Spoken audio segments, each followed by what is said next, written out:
పాలమూరు జిల్లాతో సమానంగా ఆదిలాబాద్ జిల్లాకు నిధులైతే మంజూరు చేస్తామని సీఎం రేవంత్ రెడ్డి హామీ ఇచ్చారు. నిర్మల్ ప్రజలిచ్చిన భరోసా మద్దతు వల్లే తాను సీఎం అయ్యానని చెప్పారు. ఆదిలాబాద్ జిల్లా పోరాటానికి పౌరుషానికి గడ్డ, జల్ జంగల్ జమీన్ అంటూ కూడా కొమరం భీం కోట్లాడారు. ఈ జిల్లాలో జరగాల్సినంత అభివృద్ధి జరగలేదని అసహనం వ్యక్తం చేశారు. అభివృద్ధి కోసం నిధుల కోసమే ప్రధాని మోదీని కలుస్తున్నట్లు రేవంత్ రెడ్డి స్పష్టం చేశారు.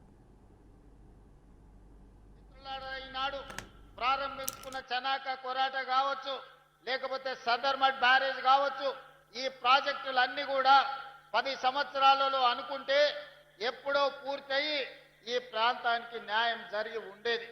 కానీ ఏదైనా కారణం ఏమైనా ఉండొచ్చు, ఆ 10 సంవత్సరాలలో పూర్తి కాలేదు. కాబట్టే పెద్దలు ఉత్తమ్ కుమార్ రెడ్డి గారు సాగునీటి ప్రాజెక్టుగా మంత్రిగా బాధ్యత చేపట్టిన తర్వాత ప్రత్యేకమైన దృష్టి పెట్టి భూసేకరణకు నిధులను మంజూరు చేసి ఈనాడు ఈ ప్రాజెక్టులను పూర్తి చేసుకోవడం జరిగింది. కానీ ఇది ఆదిలాబాద్ అభివృద్ధికి సరిపోదు. ఇంతకుముందు మిత్రులు మహేశ్వర్ రెడ్డి గారు, పెద్దలు పార్లమెంట్ సభ్యులు నగేష్ గారు చాలా విషయాలు ఈరోజు ప్రస్తావనకు తీసుకొచ్చారు. ఆదిలాబాద్ జిల్లా అంటే నాకెప్పుడు ప్రత్యేకమైన అభిమానం. ఎందుకంటే ఈ ప్రాంతము పోరాటానికి పౌరుషానికి గడ్డ. ఆనాడు జల్ జంగల్ జమీనుతో కొమరం భీముడు కొట్లాడినా, లేదా రామ్జీ గోండు తన పౌరుషాన్ని ప్రదర్శించిన 1000 ఊర్ల మర్రి సజీవ సాక్ష్యంగా ఈ ప్రాంతంలోనే ఉంది. ఆనాడు ఈ ప్రాంత అడవి కోసము, ఈ ప్రాంత నీళ్ల కోసము, ఈ ప్రాంత భూమి కోసము కొట్లాడి ఆదర్శంగా నిలబడ్డ ప్రాంతమే ఆదిలాబాద్ ప్రాంతం. కానీ జరగాల్సినంత న్యాయము, రావాల్సినన్ని నీళ్లు, చేయాల్సినంత అభివృద్ధి ఉమ్మడి ఆదిలాబాద్ జిల్లాలో జరగలేదు. అందుకే ఆదిలాబాద్ జిల్లాను పాలమూరు జిల్లాకెంత ప్రత్యేకంగా నేను ఏ ప్రాంతం నుంచి అయితే వచ్చినో ఆ ప్రాంతానికి ఏ విధంగా నిధులను అందించి అభివృద్ధి చేయాలని అనుకుంటున్నానో, పాలమూరు జిల్లాతో సమానంగా ఆదిలాబాద్ జిల్లా అభివృద్ధి కోసం నిధులు ఇస్తానని చెప్పాను. ఈ ప్రాంతాన్ని అభివృద్ధి చెయ్యాలని మా ప్రభుత్వము ఉక్కు సంకల్పంతో ముందుకు వెళ్తుంది. ఎర్ర బస్సే కష్టం. ఆదిలాబాద్ గూడాలలో ఇక్కడుండే పటేళ్లు చాలా మంది వచ్చి నన్ను కలుస్తుంటారు. సార్, మాకు పోవడానికి దారి లేదు, ఆ ఫారెస్ట్ ఆఫీసర్లు ఇల్లు కట్టుకొని ఇస్తలేరు, మా ఊరికి ఎర్ర బస్సు కూడా రావడం లేదని. అందుకే ఈనాడు ఆదిలాబాద్ ప్రాంతాన్ని ప్రత్యేకంగా గుర్తించి మిత్రులు పాయల శంకర్ ఆదిలాబాద్ ఎయిర్పోర్టుకు సంబంధించిన అంశాన్ని నగేష్ గారు, అదేవిధంగా వెడమ బొజ్జు గారు నా దృష్టికి తెచ్చారు. అందుకే ఆదిలాబాద్ జిల్లాకి ఎయిర్పోర్టు తీసుకొచ్చి, ఎర్ర బస్సు రాని ఈ ప్రాంతానికి ఎయిర్ బస్సు తీసుకొచ్చి విమానాలను తీసుకొచ్చే బాధ్యత మన ప్రభుత్వం తీసుకుంటుంది.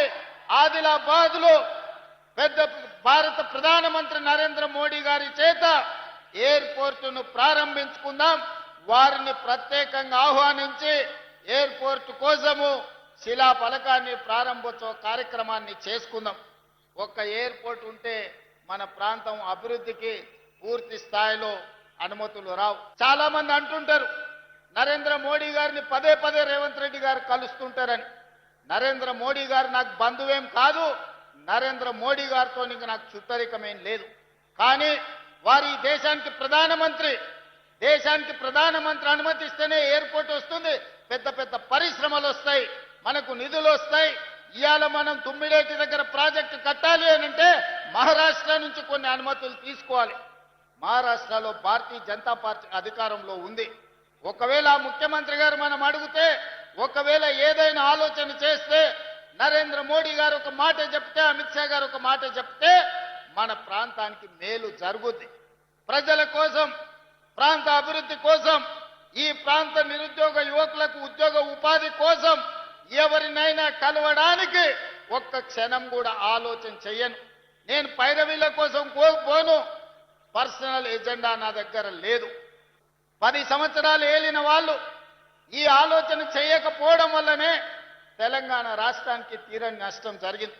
కేంద్రం నుంచి తెచ్చుకోవాల్సిన నిధులు, ఇస్తున్న నిధులు కూడా తీసుకోకపోవడం వల్లనే ఈనాడు తెలంగాణ రాష్ట్రం మీద 8,11,000 కోట్ల రూపాయల అప్పుల భారం పడ్డది.